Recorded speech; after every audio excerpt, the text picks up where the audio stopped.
Verið velkomin í Hljómahöll, þar sem fullkomin aðstaða fyrir árshátíðir, veislur, ráðstefnur og viðburði af öllum stærðum og gerðum. Við þjónustum þinn viðburð frá A til Ö. Nánari upplýsingar á hljómahöll.is.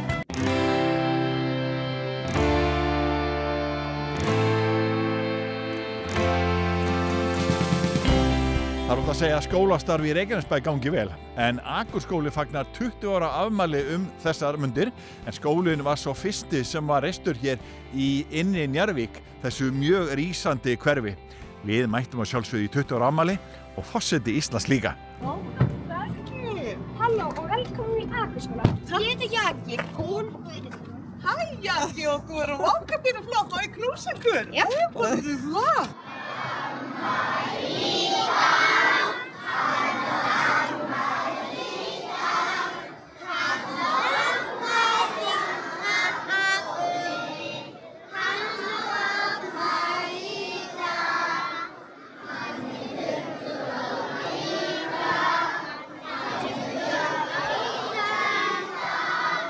Sigurbjörg skólastjóri í Akurskóla, þetta skemmtileg tímamót, 20 ára afmæli. Já, þetta bara ótrúlega fljótt að líða.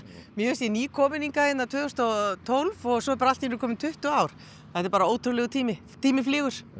Og þú búin að vera þennan tíma, er margt búið að breytast í skólastarfinu á þessum tíma? Er þetta bara svona hægt og hljótt? Já, ég myndi segja að margt búið að breytast og líka bara samfélagið sem við lifum í. Það hefur breyst mjög mikið og skólinn hefur náttúrulega tekið miklu breytingu, bæði þannig stút og dreifst saman. Nú erum við bara þægileg stærð, 340 nemendur, en við vorum 550 og þá var þetta erfiðara.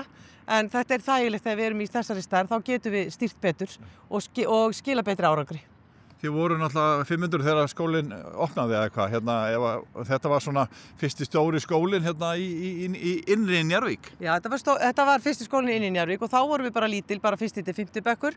Svo stækkuðum við hægt upp í 550 og meðan að hverfi hérna upp fyrir ofan Urðarbraut var að byggjast upp og svo þegar Stapaskóli tók við, þá minnkuðum við aftur og þetta er bara búið að vera, já, mikil saga og gaman. Og svona, þegar þú horfið tilbaka og manns þegar þú varst í skóla og svona, þá náttúrulega er þetta talsvert öðru sér, þó að grunnurinn sjálfur sér sé alltaf sá sami. Já, ég er sammála því. Það er alltaf ákveðin festa í skólastarfi og það þarf að vera það. Og auðvitað eigum að leggja áherslu á árangri í þessum grunngreinum, en það skiptir líðan og vellíðan og farsæld barna skiptir meira máli núna að mínu mati, sem er gott og þetta gengur mjög vel, myndi segja það. Hvernig eru þið að taka á því máli? Þetta er svo orðið mikið atriði sem þú nefnir, líðan ungmennan. Já, við erum náttúrulega bara með alls konar stoðþjónustu í skólanum okkar. Við erum með mikið einstaklingsmiðað nám, við erum með nemendaráðgjafa, við erum með sértækt námsúrræði, við erum með námsver og bara tengsl nemenda við kennara eru allt öðruvísi. Þeir treysta meira á kennarana sína og við höfum komið mjög vel út í því að það er gott samband á milli nemenda og kennara og traust og það skiptir gríðarlega miklu máli. Þannig getur nám farið fram. Hvað með símana góðu? Já, það er alltaf spurning með þá. Þú tókst nú viðtal við mig fyrir 13 árum síðan, þar sem ég sagði að símar væru komnir til þess að vera og ég held að það sé svoleiðis. Ég fagnaði ekki að það sé komið ykkur lög símabann því að mér finnst við fullorðna fólki erum með þetta og við eigum að kenna börnunum áfram að vera með þetta og nota þetta til hagsbóta. En svo eru samfélagsmiðlar allt annað mál. Þeir voru ekki eins ríkjandi fyrir 13 árum síðan þegar skólinn, ég tók hérna við þessu skóla og þeir eru miklu meira vandamál. Síminn sem slíkur er ekki vandamál. Hvað með tæknina? Eru þið að nýta síman eða spjaldtölvur eða tölvur í námunum meira? Já, miklu meira. Allir nemendur í 7. bekk og uppur eru með sína eigin spjaldtölvur í námi. Við erum ennþá með tölvuver sem að mér finnst gott því þá getum við kennt forritun og meira svona skapandi hugsun og við erum að nýta tæknina og hún á að nýtast okkur. Við erum náttúrulega að nýta gervigreind, kennarar eru að nýta gervigreind til þess að undirbúa kennsluna, aðlagana að mismunandi þyngd, námsefnis og annað og þetta er til mikil hagsbóta. Og já, þannig að það er að koma vel út að öll þessi tækni. Já, hún er að nýtast okkur vel. Herri, til hamingju með afmælið. Þetta er rosalegt. Þegar ég segi Akur og segi til Sóley. Akur! Akur! Akur! Þegar ég segi 20, segi þið ára. 20 ára, 20 ára. Jæja, það er aldrei fjöri í Reykjanesbæ. Það er mikið að gerast í skólum Reykjanesbæjar, já, og mikil gleði og það er alveg áþreifanlegt og það er gott að finna það. Þú ert hérna að heimsækja 2 skóla allavega ekki og tilefnið skemmtilegt. Já. Tilefnin? Já, við vorum hérna að koma út af 20 ára afmæli Akurskóla og sannarlega mikið fjör þar sem að drengirnir lokuðu skemmtuninni með mikilli gleði og samsöng. En svo vorum við í morgun í Háaleitiskóla en þau fengu hvatningaverðlaun, menntaverðlaun forseta Íslands og þessa samstarf sem hefur verið í 20 ár bara í vikunni og það var ótrúlega gaman að sjá það starf sem þar og það sem að mér finnst kannski merkilegast og gott að benda á núna að þarna eru 7 af hverjum 10 nemendum af erlendum uppruna og það bara styrkleiki í þessum skóla og þau eru öll að læra íslensku og þeim gengur ótrúlega vel og andinn í skólanum góður eins og hér fann ég meira stuðið inn á sal, þar var ég bara á venjulegum skóladegi að fylgjast með starfinu og ég held bara að það sé margt gott að gerast í skólamálum og stundum gleymum við að lyfta því þannig að til hamingju Reykjanesbær þið eru allavega að gera fallega hluti hér. Það ótt að segja að skólastarf hefur verið að breytast mikið á undanförnum árum. Þú náttúrulega fylgst með því svona allavega í fjarska. Já, ég áhuga manneskju menntamála og hef alltaf verið. Ég kom að uppbyggingu á Háskólans í Reykjavík á sínum tíma þegar ég taldi að þyrfti að breyta ykkur í menntamálu með góðri Suðurnesjakonu sem var þá rektor Háskólans í Reykjavík. Guðfinnur Bjarnadóttur, en ég held að núna sé svo margt að breytast í heiminum og hér heima. Við þurfum að velta fyrir okkur hvernig við breytum skólanum, en það þýðir ekki að við þurfum að segja allt sé brotið eða ómögulegt. Það þýðir bara að við að lyfta öllum styrkleikunum og læra hvert af öðru og vera nógu hugrögt til þess að breyta því sem betur má fara, en gera það saman, ekki í einhverjum átökum við hvort annað. Ég held að þetta sé sameiginlegt verkefni kennara, nemenda, foreldra, samfélagsins alls að horfa til framtíðar og segja hvernig verður Ísland með sterkasta menntakerfið eins og til dæmis margir horfa til Finna með, en ég held að galdurinn í Finnlandi sé bara mjög einfaldur þegar ég var nýlega í heimsókn þar og spurði bæði kennara og skólayfirvöld og forseta Finnlands hvers vegna nýtur finnska skólakerfið svona mikillar virðingar og svarið þeirra var einfalt að því að við sýnum kennurum og kennarastéttinni og menntun virðingu. Þannig að hérna eitt gildi Akurskóla virðing, fyrsta gildið og ég held að virðing og gleði skili velgengni og þannig að en leiðindi og átök jafnvel það sem að þarf að laga mun ekki skila okkur framförum eða velgengni þannig að ég að leggja áherslu á að lyfta styrkleikum, lyfta gleðinni, lyfta hugrekkinu til þess að horfa til framtíðar og breyta því sem þarf en gera það í samtakamætti og í jákvæðri orku en ekki í einhverjum átökum á milli hópa samfélagsins. En það ótt að segja að ein mjög stór áskorun í skóla samfélaginu ekki síst hér á Suðurnesjum sem eru margir erlendir íbúar eða fólk sem að flytja til landsins af erlendum uppruna. Þetta hefur verið mikil áskorun í skólastarfinu hérna núna undanfarin ár. Og áskorun víða í skólastarfinu en ég held að sagan ykkar hérna og hvatningaverðlaun, menntaverðlaunanna í ár sýni að þetta er styrkleiki en ekki veikleiki ef að vel er gert.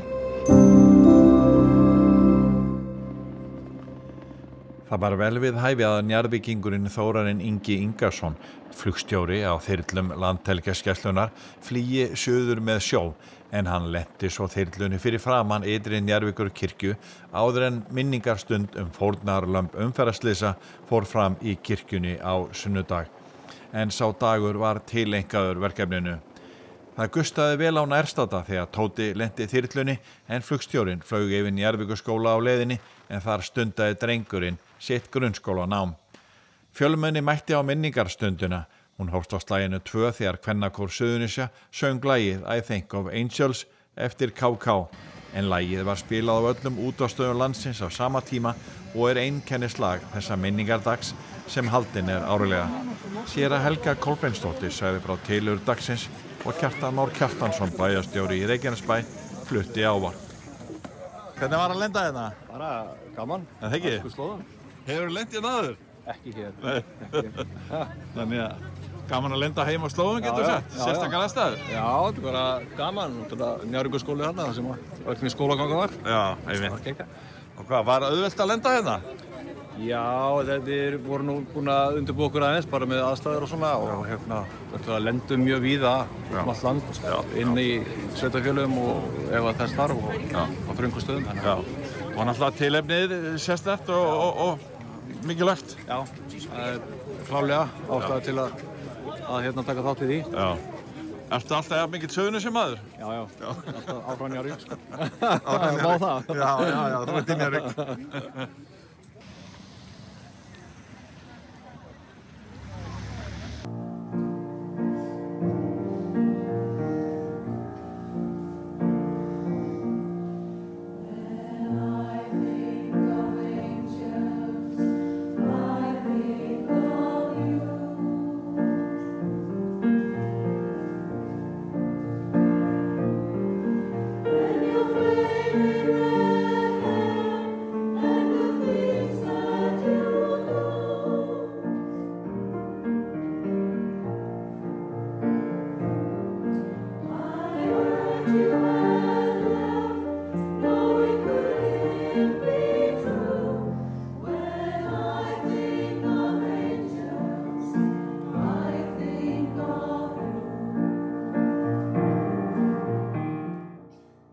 viljum við líka fá að lyfta upp og þakka fyrir allt það fólk sem í sínum störfum kemur á vettvang umferðarslysa fyrir þeirra mikilvæga og eigingjarna starf.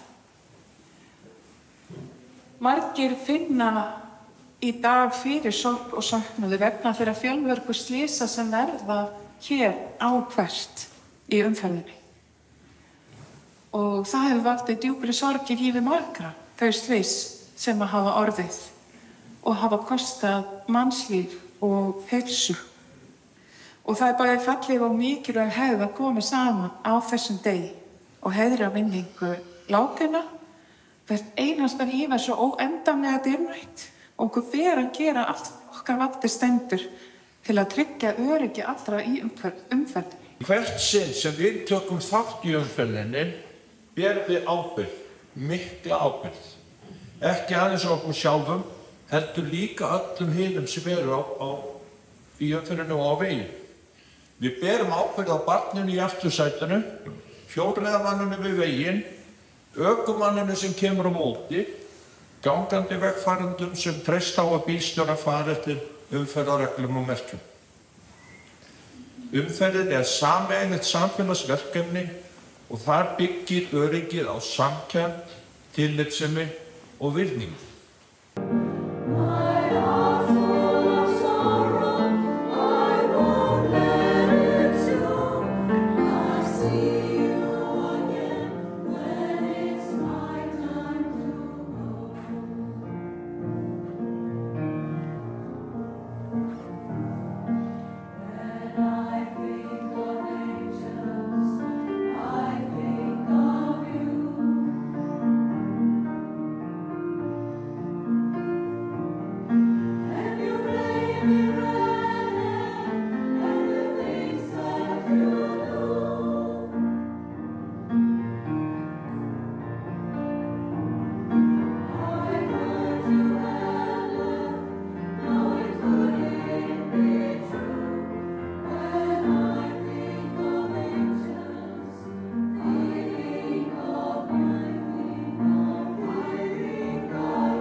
Leiðu við þökkum fyrir áhorfið viljum við minna á aðra miðla Víkur frétta. Við erum að gefa út blað sem kemur núna út hálfsmánaðarlega en í þessari viku var blaðið dreift á 30 staði á Suðurnesjum, fullt af nýju og skemmtilegu efni í blaðinu. En við erum líka að skrifa nýtt efni á hverjum degi á Víkurfréttavefinn vaff.is og golffréttir á kylfingur.is. Við þykjum góðar ábendingar efni. Endilega sendi okkur hugmyndir á vaff hjá vaff.is. Við þökkum fyrir okkur. Verið sæl.